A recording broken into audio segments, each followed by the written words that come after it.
कि नीतीश कुमार एक अच्छे परिपक्व खिलाड़ी हैं। इनको निकालना खतरे की घंटी है बीजेपी के लिए। सभी चाहते थे, विपक्ष भी चाहते थे कि खतरे की घंटी बज जाए, लेकिन थोड़ी राहत मिल गई है, संजीवनी बूटी मिल गई है बीजेपी को। और जहां सेंट्रल गवर्नमेंट में सुखबुगाहट होना चाहिए था वो थम सा गया है। अब नया आंदोलन, जन आंदोलन और कुछ क्या होगा वो तो बात का चीज़ है। बंगाल है, अभी असम है, अभी केरला है, अभी तमिलनाडु है, फिर बिहार, फिर जो है उत्तर प्रदेश है। तो ये लड़ाई लगातार चल रही है। लेकिन बीजेपी को जिस दिन मौका मिलेगा, जिस दिन लगेगा कि मैं उठा करके तेजस्वी नीतीश कुमार को पटक दूंगा या गिरा दूंगा, उस दिन बीजेपी चुकेगी नहीं। बीजेपी साल में, 6 महीने में, 1.5 साल में, 2 साल में, चाहे प्रत्यक्ष या अप्रत्यक्ष या आकस्मिक मौत हो जाती है, ये इंतजार है कि नीतीश को बाहर करना है, नीतीश को गायब करना है। लेकिन नीतीश का जीवन का और राजनीतिक का आखिरी पारी है। वो अच्छा करेंगे बिहार के लिए, मुझे पूरा उम्मीद है। और जनता का भी विश्वास है कि हमारे बड़े भाई, हमारे बुढ़ाऊ हमारे लिए कुछ न कुछ तो अच्छा करेंगे। लड़ाई होगी सेंट्रल से, लड़ाई होगी बीजेपी से, लेकिन बीजेपी भी फंसी है, बीजेपी भी बैसाखी में है। और ऐसी सूरत में जनता को कुछ बेहतर मिलेगा। तेजस्वी का कैरियर खत्म हो गया, आरजेडी का कैरियर खत्म हो गया।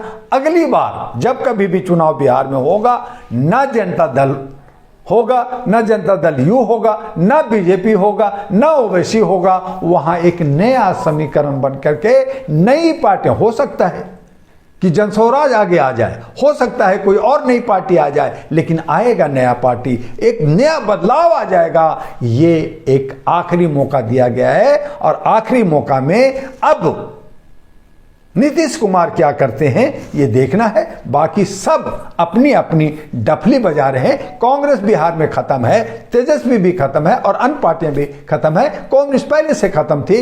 ऐसे ही अब बंगाल की लड़ाई होगी तो बंगाल में ये कोशिश करेंगे कि ममता को खत्म कर दें, लेकिन वहां के समीकरण अलग है। वहां की मुसलमान बिहार से ज्यादा हैं, वो अलग गेम होगा। जैसे उत्तर प्रदेश में भी बिहार से ज्यादा मुसलमान उत्तर प्रदेश में है, तो यहाँ का गेंद भी गलत होगा। तो वो देखते हैं कि क्या होगा। लेकिन अभी बिहार नीतीश कुमार के हाथ में गया है।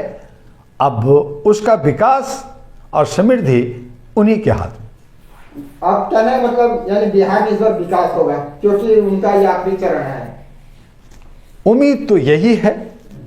तो क्या बीजेपी जैसे हर चुनाव में जहां हार जाते हैं वहां साम दाम दंड फैला के मतलब इकट्ठा करके कि बाहर से बातचीत करके लोगों को अपने तरफ मिला के सरकार बना लेती है, जैसे आपने महाराष्ट्र में देखा।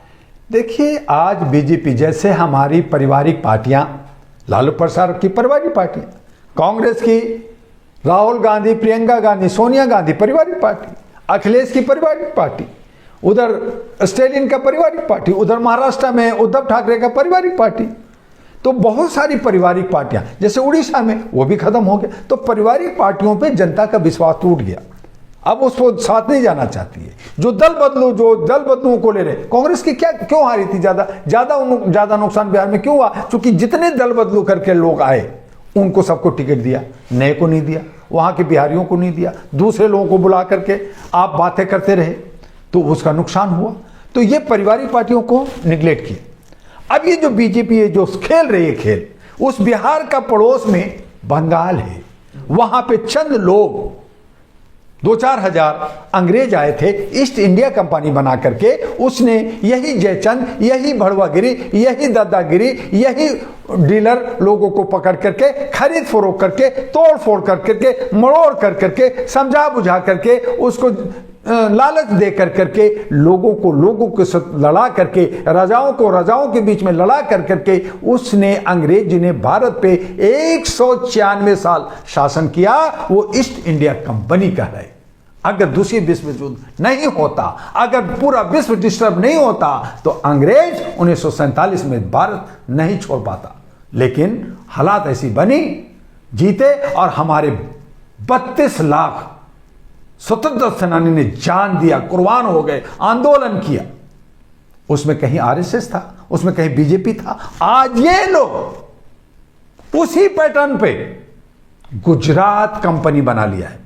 तो ईस्ट इंडिया कंपनी के बाद गुजरात कंपनी भारत में राज कर रहा है और वो ईस्ट इंडिया कंपनी की तरह पूरे भारत को कब्जे में लेना चाहता है। यही तानाशाह, इसी का मैं आगाज दे रहा हूं और इसी के लिए ये नफरत की बाजार, ये हिंदू मुस्लिम करके एक दूसरे से लड़ाना, मैं तुम्हें हिंदू राष्ट्र दूंगा, तुम हिंदू राष्ट्र क्या देगा। पहले क्षुद्र कहा, लोहार कहा, धनिया कहा, नाई कहा, जुलाहा कहा, अब आप कहोगे हिंदू, तो हिंदू के मतलब काला, हिंदू के मतलब गुलाम, हिंदू के मतलब जो है बंधुआ मजदूर। तो आपने नाम खाली बदल दिया और उसी में हम खुश हैं। जो सामंतवादी 2-4% लोग हैं, जो यूरेशियन ब्राह्मण है, वो अपने को हिंदू क्यों नहीं कहता? वो दलितों के साथ शादी क्यों नहीं करता? चंद्रशेखर रावण तो एमपी है, चिराग पासवान तो दुसाध है, एमपी है, मेंबर ऑफ पार्लियामेंट है, हजारों करोड़ रुपया है। कांग्रेस का जो अध्यक्ष है खड़गे साहब, वो ओबीसी का है, 27 करोड़ का है। आपने कहा पार्लियामेंट में कि 27 करोड़ का आदमी, आप बोलोगे मैं आपका फाइल खोल दूंगा, तो उनकी शादी ब्राह्मणों से करा दो। पैसा वाला चाहिए, पैसा वाला है, आप उसे किसी मंदिर का पुजारी बना दो, अयोध्या का बना दो, आप काशी का बना दो, मथुरा का कहीं तो बना दो। तो आप उसको पुजारी नहीं बनाओगे, आप शादी ब्याह नहीं करोगे, इलीगल तरीके से आप उसके साथ अमानवीय व्यवहार करोगे, जिसमें आपके पार्टी का 114 साधु सन्यासी पे केस चल रहा है। और नफरत हिंदू मुस्लिम करोगे, आपस में कोई बदमाशों को जिसके लिए कानून है उसको पकड़ना चाहिए, उसको जेल भेजना चाहिए, उसको सजा देना। पाकिस्तान कर दिया, चाइना कर दिया। अभी डोवाल ने, नेशनल सिक्योरिटी के हेड प्रधान ने कहा कि आतंक फैलाने में भारत में मुसलमान से ज्यादा हिंदू हैं, तो पकड़ो ना। फिर क्यों हिंदू मुस्लिम का नफरत करके, क्यों देश विदेश का नाम लेते हो? लड़ता यहां, पकड़ते हो उसको नहीं, जिसको सजा देना चाहिए उसको नहीं देते हो, और ढोल पीटते हो बड़े बड़े। तो ये सब लोकतंत्र को खत्म करना, संविधान को खत्म करना, राजतंत्र लाना, अपनी मनमर्जी का राज करना, गरीबों को सताना, उसके साथ कोई कानून की पूछ नहीं है। बहुत सारे लोग जेल में जिनकी कोई सुनने वाला नहीं है, उसकी जमानत देने वाला नहीं है, उसकी केस ही नहीं खुला है। तो काहे को कानून, काहे को न्यायपालिका? सब मुट्ठी में, और सब अपने अपने रोटी कमाने में, बच्चों को पालने में। चूंकि जो बड़े लोग हैं उनके बच्चे विदेशों में पढ़ रहे हैं, उनके खर्चे कहां से आएंगे? इसलिए उनके लिए जय हो, और उनके लिए जो है वो चमचागिरी में लगे हैं, और बाकी लोग जाए भाड़ में। मानवता कहां है? इंसानियत कहां है? हक अधिकार कहां है? इसीलिए 40 साल से दुआ ने सर पटक रहा है, लगातार काम कर रहा है। मानवता लाओ, इंसानियत लाओ, मानवीय मूल्यों को समझो, अपना धर्म को समझो, भाई भतीजा बनाओ, एक दूसरे से मिलकर रहो, शांति बनाओ, एक दूसरे पे नफरत की बाजार खत्म करो। विपक्ष भी कर रहा है, बाकी लोग भी कर रहे हैं, लेकिन अमली जामा कहां पहुंच रहा है, बढ़ कहां रहा है? जहर बहुत तेजी से फैलता है।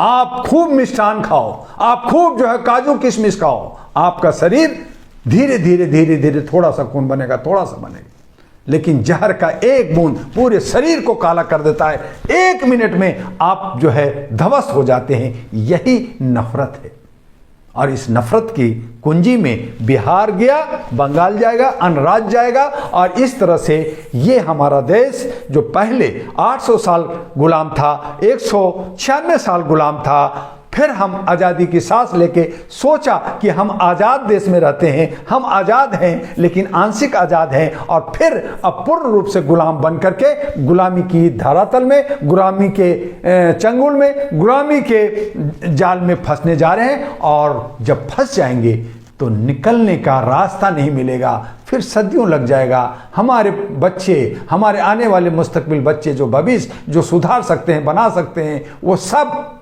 कराते हुए मिलेंगे। हम और आप जो बुजुर्ग हैं, जो बुद्धिजीवी हैं, वो इस दुनिया में नहीं होंगे, और वो भी, उन पे भी आज हमारे बच्चे गाली देंगे कि हमारे पूर्वज ने, हमारे माँ बाप ने हमें क्या सौंप के गया। इन पे विचार करने की जरूरत है। और आपके चैनल से जनता से आग्रह, रिक्वेस्ट है कि अपने लोकतंत्र को बचाइए, संविधान को बचाइए, और इसके लिए अगर हमें और आपको कुर्बान होना पड़े तो उसके लिए तैयार रहिए।